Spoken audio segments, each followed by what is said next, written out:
and he floors it, hits me with his truck. I put my hands on the bumper and he pushes and slides me all the way back to this parking spot.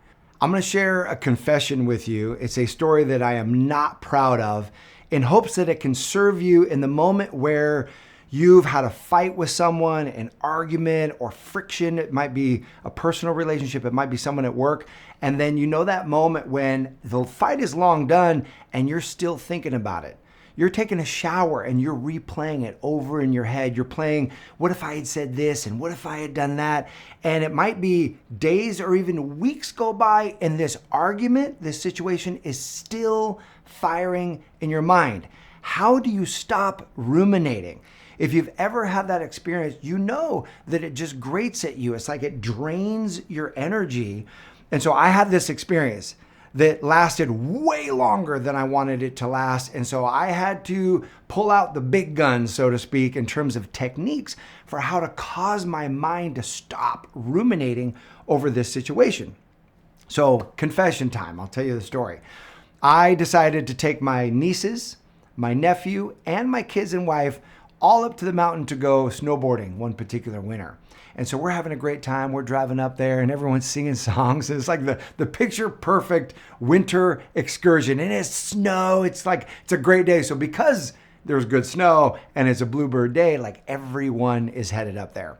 So we get up to Snow Summit, Big Bear, Southern California. So we pull into the parking lot and it is a madhouse. Like it's so packed. And I pull into my lane and I'm driving down my lane and there's one spot that was open that I didn't quite see. So I kind of went past it a little too far. And this is right near the front. And I was like, oh my gosh, someone left already. And so I stopped to pull back and back up and get in this spot. Well, the big Ram truck that was behind me did not want me to get this spot. I had driven 3/4 of the way past it. He thought for sure this was his spot. And so I, in my infinite wisdom, and this is what I am not proud of, I get out of my car and I go and I get in the spot and I'm like, no, dude, you back up. This is our spot. And this guy was not having it, man. This guy was like, no, you don't know what you're doing. You drove past it. This is my spot. And I'm like standing here and I'm like, no, like you back up. My wife's going to back up the car. This is our spot. And he's like, move out of the way. I'm going to run you over. And I'm like, dude, this guy's not going to run me over. Like here in broad daylight. Now, granted, it's all snowy. There's like ice and snow on the ground. And he's got his sons, like his 21, 18-year-old son in the car. And he's like, move out of the way. I'm like, no. And so finally he's like, here we go. And he floors it, hits me with his truck, but it's ice, right? So it's like kind of gentle. And I put my hands on the bumper and he pushes and slides me all the way back to this parking spot.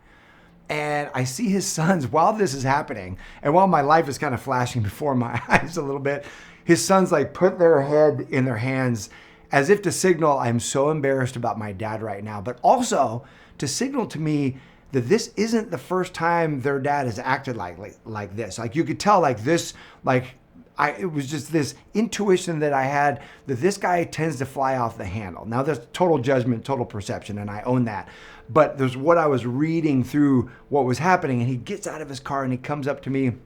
And so I'm thinking I can either fight this dude over a stupid parking spot, or I could just let it go, even though I feel like in that moment I had been violated. I could call the cops and bring them out. And I have about a split second to make my decision. And so I look over, I see my kids who are looking out the window, who are 3 and 5 and 7. And then my nieces and nephews. And I'm like, I'm gonna let it go. It's not worth it over a parking spot. So he's yelling at me and I just walk away and get in my car and go park somewhere else. Well, even though I let it go, that entire day, my adrenaline was firing. That entire day I was like, what if I see this jackass on the slopes and what I'm going to do? I was in this mentality. I truly didn't let it go emotionally. I truly didn't let it go mentally. And I was still really angry about him ramming his car into me. I was still ruminating on what I should have done. And so I let it go as much as I could to have a great day on the mountain. And we did. We had a lot of fun on the mountain. But then we come home. And the next morning in the shower, I'm replaying the scenario in my mind, only this time I'm giving it a different outcome. This time, I'm calling the cops. This time, the cops come, and I'm imagining this whole other scenario where this guy gets charged with assault with a deadly weapon because of the car, and I don't even know if would even happen, but in my mind, I'm imagining this, where he goes to jail, and then he gets out of jail and comes hunting for me and my family. And all of this takes like a matter of minutes, but this is the kind of rumination that's happening. And several times throughout the day, these ideas are popping up every morning in the shower.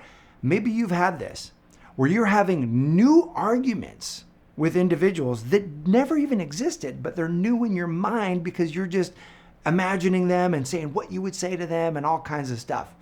Well, this got to the point where I was done with this guy. Like, I was done with these thoughts, but they kept coming, and none of my usual techniques would work. And so that's where I really had to pull out some advanced techniques that I'm going to share with you right now, because ultimately this guy in reality took up about 5 minutes of my life, and I took up 5 minutes of his life. Like, we had this, like, no one was right or wrong in this scenario, ultimately around a parking spot, and we had this interaction. But I was letting him it took 2 weeks for me to fully let this go so that I wasn't ruminating on this.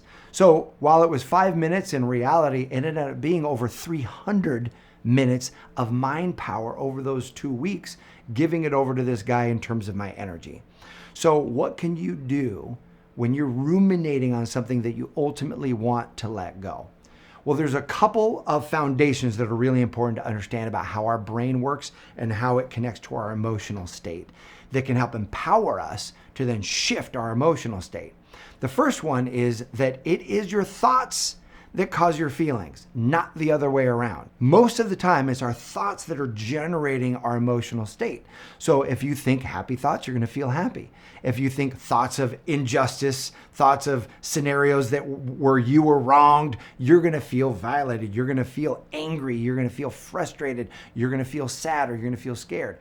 And so as I was ruminating on all these different thoughts of this situation with this guy, I was firing myself up every morning when I would think about it. When I'm in the shower, I'm feeling angry.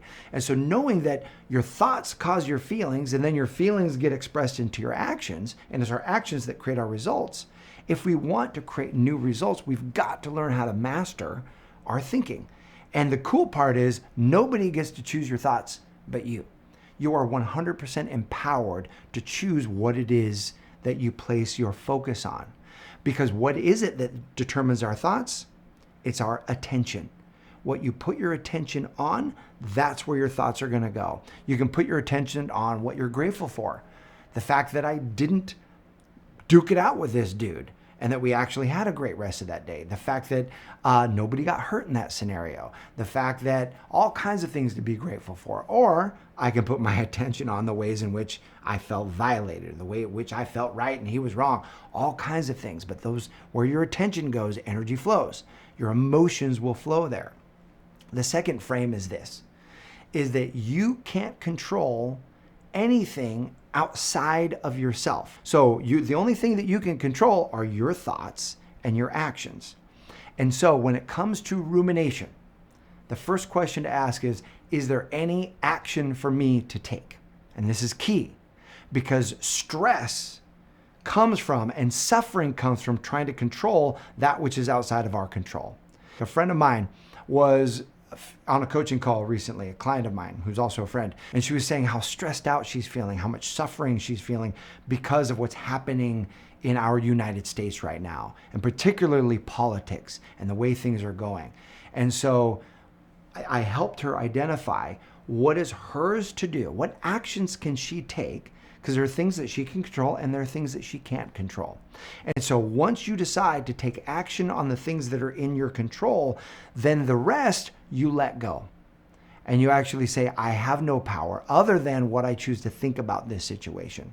So for me, I was thinking, is there any action for me to take regarding this guy? And the answer was no. I don't know him, where he lives, how to contact him, any of that.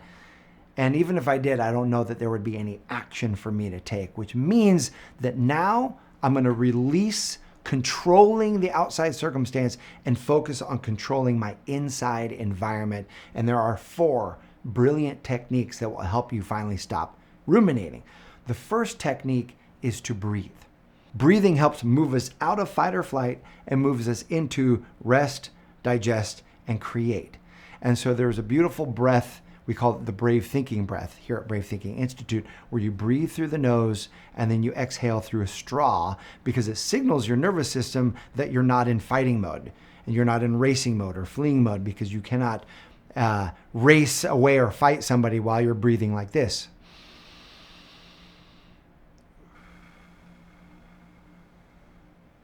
Now, what I love about that is there's lots of amazing breathing techniques. This particular one is great at calming your nervous system.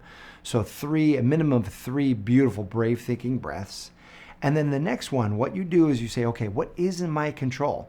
It's the actions I take and the thoughts that I think. Okay, there's no actions for me to take. Then the thoughts that I'm going to take, and it's this. The reason we're rerunning the tape is because internally we don't feel at peace. We don't feel at peace with the way the circumstance played out or the way we behaved in that circumstance. So technique number 2 is called rerun the tape.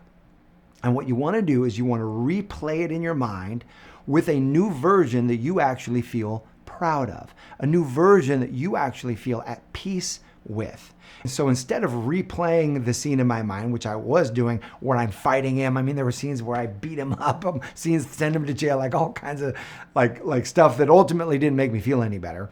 It was, okay, I want to replay the tape where if I'm in alignment with my values and what I believe in abundance, I believe in generosity, I believe in kindness. And so when I came to that spot and I got out and I tried to save it and cause him to go around and all kinds of stuff, that really wasn't even living from what I believe in my values. So I reran the tape and imagined myself actually behaving in alignment with my values, that then gave me a sense of peace. And then as you rerun the tape, you decide what that is, and then you commit. Okay, moving forward, this is how I'm choosing to be. Very, very powerful, because that puts your nervous system at peace, that next time you know in advance how you're going to show up. Now, there are 2 more techniques that I want you to have in case it's tough to get that thought out of your mind and you still find yourself ruminating after you've done the breathing and after you've rerun the tape. And these 2 techniques actually come out of a book called Getting Past Your Past by Dr. Francine Shapiro, who is the founder and inventor of a therapy called EMDR. And so the first technique is called the whiteboard technique. And that is the moment you notice what you're noticing and you notice yourself ruminating on the situation, you project that image up onto a whiteboard in front of you. Imagine there's this big whiteboard in front of you. You put the scene up on there, and then you pull out a giant pressure washer with soap and water, and you hose that scene down, and you watch the whole thing melt like you're cleaning off this whiteboard until the only thing that remains is this sparkling clear image. And then you replace it with the image that you have rerun, the outcome that you ultimately want. And then you allow the whiteboard to come back into your mind and you lock it into place. So that is the whiteboard technique, and it is awesome. So every time it comes up, you throw it up on the whiteboard, you spray it down, you put a new image up there of what it is that you want to see, and then you bring it into your mind and imagine that, click, it locks into place. The last technique is called the Slingshot technique. So let's say you've done the whiteboard for a while and it's still coming to you. You can shift over to the Slingshot technique, where you notice the conversation or the memory come into your mind. And then what you do is you crumple it down. You imagine that image getting crumpled down into this ball, and you put it into the most powerful slingshot you can imagine. And you pull it back in your mind and you slingshot it way off into space, way up into the sky. And then you imagine that when it gets really far away, it explodes into 1 billion light particles of love. That it actually transforms into love. So you're sending it way far away from you and then transforming it into love. And then you can speak the affirmation as I release you fully now as I allow myself to be at peace. And so these techniques are exactly what I used over the course of those 2 weeks, so that ultimately the memory of this situation became one that I had peace around. And yes, I'm not proud of it. Yes, it's confession. Yes, it was like, okay, that was not my best moment. I'm going to show up differently next time. But now it's no longer hunting me or creating a negative emotional state when I think about it. So for you, if there was one thing that you would love to release, one memory, one conversation, what is that for you? And then what technique are you going to use to help you release that? Go ahead and put that in the comment section below. Here's to you living a life you love and creating amazing relationships for yourself. Thank you so much for watching. Sending you lots of love. I'll see you soon.